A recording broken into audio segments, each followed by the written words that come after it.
Rahsia elak kerugian dalam bisnes. Nak tahu rahsia elak kerugian dalam bisnes, kita kena bijak lah buat pilihan bisnes apa yang kita nak join tu. Adakah bisnes tu yang pertamanya nak kena simpan-simpan stok, simpan stok yang banyak kan, sampai terpaksa sewa-sewa kedai, sewa-sewa gudang. Besar tu modalnya tu. Okey, nanti kalau tak habis jual, terpaksa potong harga. Betul tak? Okey, yang kedua, make sure modal yang kita guna tu kita jual, lepas tu kita dapat balik modal tu. Jangan modal tu nanti tak tahu ke mana.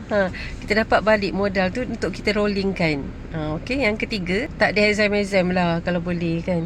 Kita ni nak bisnes, bukan semua orang ni pandai kan nak exam. Jadi pilihlah bisnes yang tak ada exam. Kita boleh urus bisnes ni dari rumah.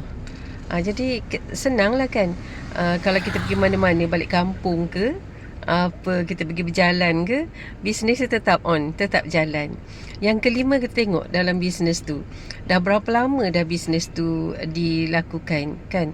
Kalau tak sampai 5 tahun dan jutawan pun tak ada dalam bisnes tu, maknanya bisnes tu tak mendatangkan untung yang sangat besar. Jadi bila kita nak jutawan kan. Okey, yang keenam, kita tak perlu maintain tau. Maknanya kalau sebulan ke 2 bulan kita tak buat bisnes, kita tak beli produk baru, kita punya pangkat tu tak turun, diskaun kita tetap sama. Korang jangan pilih bisnes yang tetap 1 hari bulan, kena start daripada zero. Ada tau bisnes yang macam tu. Korang jangan pilih bisnes macam tu. Asal satu hari bulan je kena reset 0%. Jadi macam mana kita nak cepat dapat untung banyak kan? Jadi macam bisnes yang Kak Zah buat ni, Kak Zah dah 48%. Sampai sekarang dah 4 tahun 3 tahun dah Kak Zah dapat 48%. 48% lah. Walaupun Kak Zah tak membeli, tapi Alhamdulillah lah sebab dah dapat 48% kan. Takkan kita nak biarkan bisnes tu macam tu je kan. Jadinya, lagi satu kan, dalam bisnes tu dia tak advance online marketing. Ada tak leader train kita sebagai orang baru untuk buat bisnes yang ikut macam yang marketing plan terkini kan.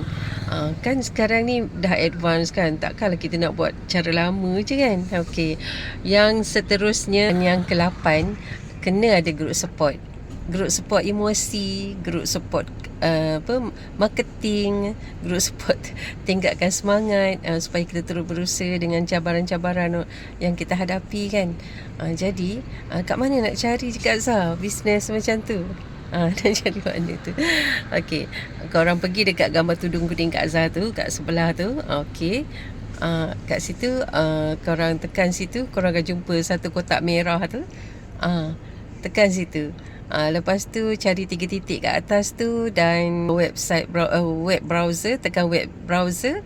Lepas tu hantar mesej tu, nak tahu bisnes Kak Zah. Okey, tunggu Kak Zah reply tau. Hari-hari Kak Zah akan contact korang. Okey, Assalamualaikum. Terima kasih korang.